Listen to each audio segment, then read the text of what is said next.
Hi there, Sarah here. I am an AuDHD mom of an AuDHD 16-year-old girl. Today we're going to go over some autism traits as well as AuDHD traits, specific examples from my experience as a mom as well as the research that I've done. At the end, I'm going to give you a few tips that will help you as well as her. I would encourage you to write down any traits that you hear today that resonate with something that you've seen in your daughter or you if you're the teen. You're also welcome to download my traits list down in the description below that you can fill out for yourself or your daughter. This might take some time to either observe her or to think back in your past or her past. Talking to her and getting her direct feedback has always been really useful for me. And if you're the teenager, then it might be a useful tool for you to fill it out and show it to your parents. Teen girls as well as young girls that are high masking can make it very difficult to detect some of these things, some of these signs, maybe even until adolescence, because they can present quite differently than a lot of the things that you're used to maybe reading about or learning. These things also may be difficult to detect until adolescence, because adolescence is a time when a girl can really crash and burn, because hormonal shifts for neurodivergent women are typically a lot stronger and felt a lot more than for neurotypical women. This difficulty detecting this high masking behavior makes it really tough too, because it's very easy to then get dismissed either by your parents or by your friends, because they just haven't seen these behaviors in you because you've been covering them up. This denial from those especially closest to you just stems from the fear of not knowing about these conditions. When my daughter came to me and she told me she thought I had ADHD, and she did too, I was in denial. I dismissed it, but I did research and then I agreed with what she said. And then probably about a year later, she came to me and she's like, Mom, I think you have autism. I think I have autism. And that one, I was really like, no, I definitely don't have autism. I denied it so much more strongly because the social stigma surrounding autism, what I knew about it, was completely wrong. It made me a lot more fearful. And so I denied it a lot more than I did ADHD. You see, without the understanding of what autism is, the only thing that we have to rely on is the stereotype. So don't give up on your kid or your parent. You can show them this video too if you want to. Okay, let's get started with our autistic and AuDHD traits as well as examples. The first one is stimming, which is definitely an autistic trait. Stimming is a physical movement that is meant to regulate your body. It calms you down, it kind of settles you. Some more obvious examples would be like hand flapping, walking around on your tiptoes a lot, and rocking back and forth. I see lots of hand flapping in my toddler, but there are less obvious stims as well. One example is singing. I will burst out in song the part of the sentence that I might be discussing with somebody else, or maybe it's the subject of what we're talking about. And I actually realized that I did this as a teenager at school. I would just walk down the hall singing. And it was something that I can now pay attention to and notice that it calms me down, even though it's a little silly and whimsical. Picking is another big one that's a lot less obvious. Maybe picking your skin, your face, your neck, your chest, maybe picking your nails or hangnails. My 16-year-old, she used to love putting liquid glue on her hands and kind of like letting it dry, and then she'd pick at it and peel it off. Another one that's less obvious is rubbing your feet on things. You might be like in bed, just rubbing your feet against your sheets. You might be just anywhere you're sitting or laying down, rubbing your feet against whatever's around you. You may have to think about this one a little bit and notice kind of what you do or what your daughter does that seems to, they kind of almost like have to do it.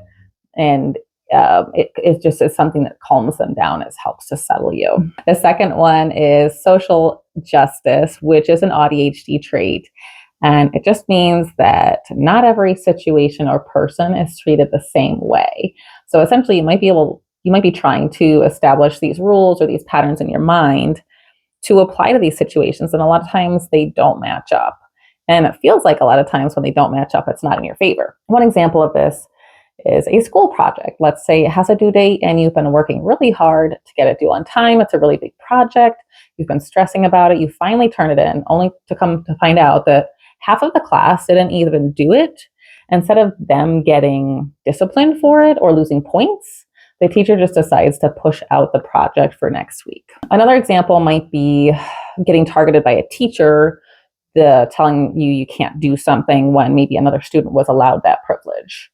A lot of this social justice stems from rejection sensitivity, a lot of time spent masking, and the weird social etiquette that I don't really understand, even now as an adult. This can kind of go along with black and white thinking, or thinking that things are either good or bad, or wrong or right. And why does it seem like there's so much gray area? An example is maybe you're playing basketball at recess and some of the kids are cheating and they're just getting away with it because it's not a real game. One that my daughter mentioned to me is that she can usually tell when somebody's lying about something, but she can't really call them out on it, or she looks like the bad guy. If you like this video so far, I'd love it if you hit the like button. It really encourages me. It helps more people to find this content.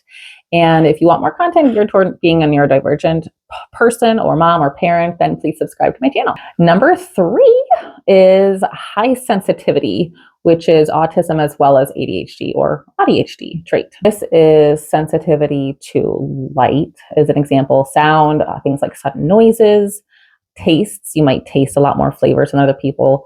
Textures, whether it's food or whether it's fabrics and things that are touching you, as well as even other people's feelings or intentions. So my daughter, for example, she doesn't like to hear sudden loud noises. Neither do I. But she will put on her headphones and she'll play her music at full blast. Comfort foods is another example because there's so many tastes that she can taste, and she only prefers to eat certain things. And even cooked by certain people. Like I might make her scrambled eggs one way and she likes it. And then her dad makes it scrambled eggs his way. And she's like, I don't like it. I just like it how mom makes it. AuDHD can seem very tricky because it almost seems contradictory in some cases, like the last 2 examples that I mentioned. Another example is touch. My daughter does not like to be hugged in general or touched, only by certain people and only when she initiates the hug. A lot of these things I see a need for control, which we'll talk about in a minute too. Even though you have a high sensitivity to the things around you in your environment, it can mean that you still have a difficulty understand what you yourself are feeling.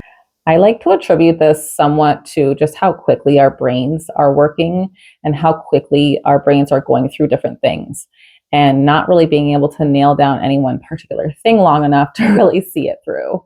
And that can make it really hard to understand how we're feeling physically, emotionally. Sometimes I think about my brain as having sparks that are going through it, these different sparks of ideas or thoughts, but they keep moving and I can't keep them in there long enough to see one through. It can make you feel cloudy, fuzzy, and out of control. Speaking about control, that's number 4, which is the need for control. I can imagine that this feels even stronger in kids and teens who are not in a whole lot of control of their lives as it is. At school, you don't have any control about what classes you're going to next, about the noise level or the distractions of the other kids around you. And everything is geared towards sitting still and listening and neurotypical brains. So in a lot of these situations, you may be seeking as much control as you can. It's not that you're narcissistic. It's just that you are trying to prevent yourself from your energy getting drained. You're trying to stay regulated. I've seen examples of this with my daughter by, her wearing her noise canceling headphones. I have some too, but I know that helped her a lot at school. And also I remember her when she was even younger, she would just refuse to do certain homework, even quizzes or tests that were handed out in class. She just wouldn't do it. Number 5 is being a target for bullying and possibly unknowingly. I think this is more of an autistic trait, but I could be wrong. So the way that this happens, as far as I've seen it, is that your intentions with friendships, with meeting, especially other girls, is very pure. You want to have friends. But a lot of times, for whatever reason, these other people either are taking advantage of that goodness inside of you, that purity, for their own selfish gains. And it ends up getting you hurt a lot. Number 6 is a low social battery. This is more noticed in autism and AuDHD. You may enjoy certain social situations with friends that are not backstabbing you, that you actually like being around, or just people that are fun to be around. And you crave the closeness, these connections, but you find that your social battery just gets drained a lot faster than other people around you. So you might need to limit the social time that you have or rest before and after. 7 is comorbidities, which you see with autism and ADHD. These are things like depression and anxiety, and they are resulting from masking, school, and how everything is kind of set up for neurotypical brains, strange social situations, rejection sensitivity, and definitely hormone fluctuations. If you have started your period, tracking your cycle is very helpful because you can kind of start to see a pattern of when these things rise up during the month, but it isn't necessarily going to help fix them. It just will help you to have the perspective of when to expect those things. It also helps you determine if it is hormone related, because about half of women who are neurodivergent have PMDD, which is just an overarching terrible PMS symptoms that last 14 out of the 28 days of your cycle. You just feel completely terrible and awful. We will talk about some ways to help with this shortly, but I don't want to forget about our last trait today, is special interests. Or these are hyperfixations on things. So this would be autism or an AuDHD trait. Basically, it's just something that you can't stop thinking about, making or doing or learning about. A few general examples would be video games, crafts, historical things, airplanes. Some more specific examples from my daughter's life is a book series called Wings of Fire, which is a series about dragons. She has all of the books. She writes her own lore or backstories. She doesn't stop talking about it. She'll draw pictures. She also plays this dragon game on her computer. And now she's gotten my toddler into it because they have graphic novels. So now I'm reading it to my toddler and she's getting into it as well. Another specific example from her life is mask making, fursuiting, and quadrobics. So she doesn't as much anymore, but she'll make masks that look like different animals. She's traded masks with other people. She sold them. We started working on the foundation of a fursuit. And then she also used to do videos about it. She'd do videos about quadrobics and things like that as well. I'd love to know in the comments if you have any current special interests or any in the past that you've enjoyed. All right, I'm gonna move on to the last part, which is a few ways that you can help your daughter and you as well. But I have an entire video about this too, which I'll link down in the description. The first one is just to be realistic. It's not going to be all sunshine and roses. There's not one quick fix. And there's going to be days when you feel completely exhausted and you can't help your daughter either, especially if you're neurodivergent. Another thing that can help is medication. Now, a couple words to the wise. A psychiatrist, at least in the United States, is only there to prescribe you more medications. So if your daughter goes to see a psychiatrist in order to get medication, fine. Don't expect that they're going to do any kind of therapy with you. If one medication doesn't work, they'll just prescribe you another one. And essentially their job, I feel like, is just to keep you coming back so they can keep prescribing medication and getting paid, which can be very beneficial. I'm not saying it's not. One other thing I wanted to mention that I've noticed in myself and my daughter is if your daughter does have AuDHD, the combination of autism and ADHD, and she's prescribed stimulants, you may notice that when you take them, or she takes them, that your autism traits come out more strongly, and then you may feel like a little bit off balance there. Another great, useful thing is therapy. Not every therapist is gonna be the right one. We've tried a couple different ones. It can be expensive, but it may be worth looking into because even though you're there for your kid, they might need to see other perspectives and have somebody who's actually professionally trained to help with these certain situations, especially I feel like through adolescence, but I'm not a doctor, so. Another one is just to listen to her. If she has special interests that she doesn't want to stop talking about, she needs to talk to somebody. She may have already talked her friends' ears off, and just sitting and listening to her for a little while and listening to her talk about her day or her special interests is gonna help her so much. You wouldn't believe how many kids at school don't want to listen to anybody else besides their own voice.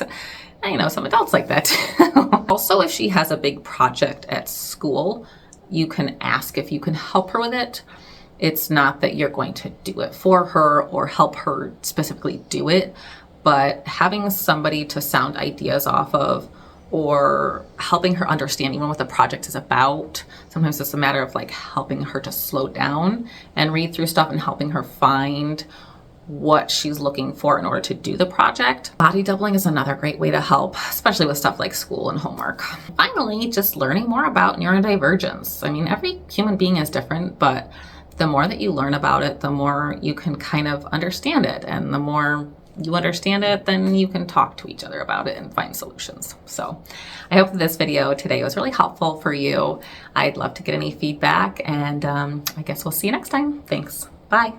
I like the blue in your hair, Sarah. My daughter did it.